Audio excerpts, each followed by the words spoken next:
உலுஹியா கரியை எத்தனை நாள் வரை வைத்துக் கொள்ளலாம்?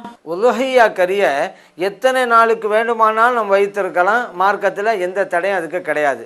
ஆனால் ஆரம்பத்தில் இஸ்லாத்தில் ஆரம்ப கட்டத்தில் இதுக்கு ஒரு விதிமுறை இருந்தது. ஸல்லல்லாஹு சொன்னாங்க, 3 நாளைக்கு மேலே நீங்கள் உலுஹியா கரியை வச்சுருக்காதீங்க அப்படின்னாங்க.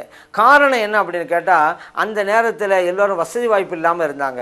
உலுஹியா கொடுக்கக்கூடியவங்க ரொம்ப கம்மியான பேர்களாக தான் இருந்தாங்க. அப்படி கம்மியாக கொடுக்கக்கூடியவங்க அவங்களுக்கே அந்த மாமிசத்தை வைத்து கொள்ளக்கூடாது, மற்ற மக்களுக்கெல்லாம் போய் சேரணும் அப்படிங்கிறதுக்காக தான் 3 நாளைக்கு மேலே நீங்கள் வச்சுக்கொள்ளாதீங்கன்னாங்க. அப்போ 3 நாளைக்கு தான் வேணும் அப்படின்னு சொன்னாக்க கம்மியாக தான் இவர் எடுத்துக்கொள்வார், மற்றதையெல்லாம் பிறகு கொடுத்துருவார். இப்போ எல்லோருக்கும் பகிர்ந்தளிக்கப்பட வேண்டும் என்பதற்காக ஸல்லல்லாஹு அலைஹி வஸல்லம் அந்த சட்டத்தை போட்டாங்க. ஆனால் நாளுக்கு நாள் மக்கள் கொஞ்சம் வசதி வாய்ப்பு உள்ளவரை மாறின பிறகு அதிகமான நபர்கள் குர்பான் கொடுக்க ஆரம்பிச்சிட்டாங்க. இந்த நேரத்தில் 3 நாளைக்கு மேலே வச்சிருக்க கூடாதுன்னு சொன்னாக்கா என்ன செய்ய முடியும்? எல்லாரும் குர்பான் கொடுக்குறாங்க. 3 நாளைக்கு மேலே வச்சிருக்கூடாதுன்னு சொன்னால் கரியெல்லாம் வீணாக போயிடும். அதனால் அந்த சட்டத்தை ஸல்லல்லாஹு அலைஹி வஸல்லம் மாற்றிட்டாங்க. ஸல்லல்லாஹு அலைஹி வஸல்லம் முன்னு உண்டான சட்டத்தை மாற்றுறாங்க 3 விஷயத்தில். அந்த 3 விஷயத்தையும் ஒரே டயத்தில் சொல்லி காட்டுறாங்க.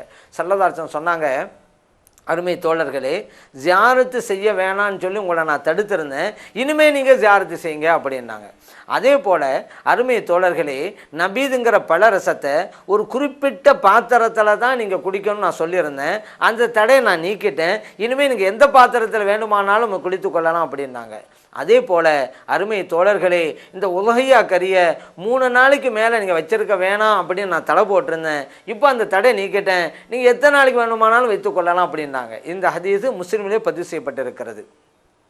இதில் பாருங்கள், ஜியாரத் அப்படிங்கிறத நம்ம ஃபஸ்ட்டு பார்க்குறோம். நபிகள் நாயகம் ஸல்லல்லாஹு அலைஹி வஸல்லம் ஆரம்ப கட்டத்தில் ஜியாரத் செய்ய வேணான்னாங்க. ஏன்னா ஆரம்ப கட்டத்தில் முஷ்ரிக்குங்களுடைய கபர்களும் இருக்கும், அப்போ மூமின்களுடைய கபர்களும் இருக்கும். அப்போ பொதுவாக என்ன செய்வாங்க அப்படின்னு கேட்டாக்கா, ஜியாரத்து போகலான்னு சொன்னால் முஷ்ரிக்குங்களுடைய கபர்களுக்கும் ஜியாரத்து போக ஆரம்பிச்சிருவாங்க. அதனால தான் ஸல்லல்லாஹு அலைஹி வஸல்லம் ஜியாரத்து போக வேணான்ட்டாங்க. அதுக்கு பிறகு அந்த மதீனாவில் ஜன்னத்துல் பக்கீங்கிற ஒரு தனி கபரிஸ்தானம் உண்டாக்குறாங்க. மூமின்களுக்கு மட்டும் உண்டான கபரிஸ்தான். அது மூமின்கள் நல்லடக்கம் செய்யப்படுறாங்க. இப்போ நீங்கள் ஜியாரத்துக்கு போங்க அப்படிங்கிறாங்க. அப்போ ஸல்லல்லாஹு அலைஹி வஸல்லம் சொல்கிறாங்க, முன்பு நான் தடுத்திருந்தேன் ஜியாரத்திலிருந்து, இப்போ தடை நீக்கிட்டேன், நீங்கள் போங்க. அப்போ இந்த தடையை நீக்குதல்ங்கிறது ஆண்களுக்கும் நீங்கள் போச்சு, பெண்களுக்கும் நீங்கள் போச்சு. ஆனாலும் பெண்கள் பொது கபிரிஸ்தானுக்கு போனாக்கா அவங்க வாப்பா அடங்கியிருப்பாங்க, உம்மா அடங்கியிருப்பாங்க, அண்ணன் அடங்கியிருப்பார். அது மூலம் நினச்சி அழுவாங்க.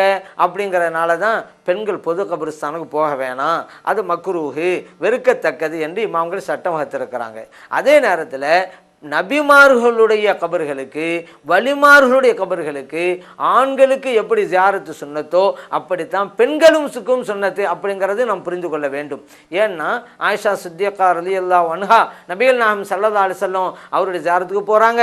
அதுக்கடுத்து அபூபக்கர் சித்திக் ரலியல்லாஹு அன்ஹு அவங்க நல்லடக்கம் செய்யப்படுது, அந்த ஜியாரத்துக்கும் போகிறாங்க. அதுக்கடுத்து உமர் ரலியல்லாஹு அன்ஹு அவங்கள அதே இடத்துல நல்லடக்கம் செய்யப்படுது, அந்த ஜியாரத்துக்கும் போகிறாங்க. அஹ்மதிலே பதிவு செய்யப்பட்ட ஹதீஸ். அப்போ பெண்களுக்கும் ஜியாரத்துன்னு ஒன்று இருக்க போய் தான் ஆயிஷா சித்திகா ரலியல்லாஹு அன்ஹா ஜியாரத்துக்கு போயிருக்கிறாங்க. அதே நேரத்தில் இன்றைக்கி சில பேர் பெண்களுக்கெல்லாம் கிடையாதுங்கிறாங்க. அது காரணம் ஹதீஸை அவர்கள் அறியாததுனால தான்.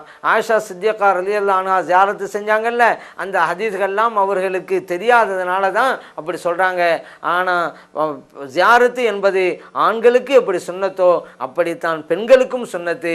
ஆனால் இந்த பெண்களுக்கு சுன்னத்துங்கிறது இறை தூதர்கள், இறை நேசர்களுடைய தர்காக்களுக்கு சென்று ஜியாரத்து செய்வது தான். அதே நேரத்தில் பொது கபிரிஸ்தான் வரும்பொழுது பெண்கள் போகாமல் இருப்பது தான் நல்லது. ஏன்னா அவங்க இளைய மனம் உள்ளவர்கள், அங்கே போனால் கண்ணை வடிப்பாங்க, அழுது புலங்குவாங்க, ஒப்பாரி வைப்பாங்க. அதனால தான் பொது கபிரிஸ்தானுக்கு இவர்கள் செல்வது மக்ரூஹ் என்று இமாம்கள் சட்டம் வகுத்திருக்கிறார்கள். அதே போல் பாருங்கள், இதில் 3 விஷயத்தில் முன்னால் தடை வச்சிருந்து அது தடை நீக்கிட்டாங்க. அதில் இந்த உலுஹியா கரி ஒன்று. ஸல்லல்லாஹு அலைஹி வஸல்லம் முன்பு தடை செஞ்சுருந்தாங்க, 3 நாளைக்கு மேலே வச்சிருக்காதீங்க. காரணம் என்ன? கம்மியான பேர் தான் உலுஹியா கொடுக்குறீங்க, இந்த கறி எல்லாருக்கும் போய் சேரணும், 3 நாள் போய் வைக்கக்கூடாது. அப்போ எல்லாம் கொடுத்துருவாங்க, அதுக்கு மேலே வச்சிருக்க முடியாது. பின்பு எல்லோரும் கொடுத்த உடனே அந்த தடையை நீக்கிட்டாங்க. நபிகள் நாயகம் ஸல்லல்லாஹு அலைஹி வஸல்லம் அவர்கள் இந்த தடையை நீக்கிட்டதுனால உலுஹியா கறியை எத்தனை நாளைக்கும் வைத்துக்கொண்டு நாம் உபயோகிக்கலாம், தவறில்லை.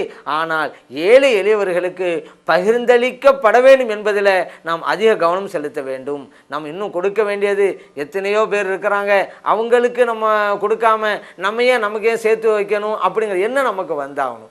என்ன அவ ஏதோ பேர் கொடுத்தா நம்ம கொஞ்சம் வச்சுக்கிறோம்னு சொல்லி நாள் கணக்கில் வைக்கிறதை விட எந்த அளவுக்கு ஏழை எளியவர்களுக்கு கொடுக்குறோமோ அதுதான் நல்லது. அந்த அன்றைக்கி நம்ம தேவைன்னு வச்சுருவோம். இப்போ இந்த காலத்தில் அப்படி தான் ஏழை எளியவர்கள் நிறைய இருக்கிறாங்க, அந்த காலம் மாதிரிலாம் கிடையாது. எவ்வளோ பேர் இருக்கிறாங்க ஏழை எளியவர்கள். அதனால் நமக்கு தேவையான அளவுக்கு மட்டும் வச்சுக்கிட்டு பிறகு எந்தளவு கொடுத்து கொள்ள வேண்டுமோ அவ்வளோ கொடுத்து விட்டால் மிக நல்லது என்பதையும் நாம் அறிந்து கொள்ள வேண்டும்.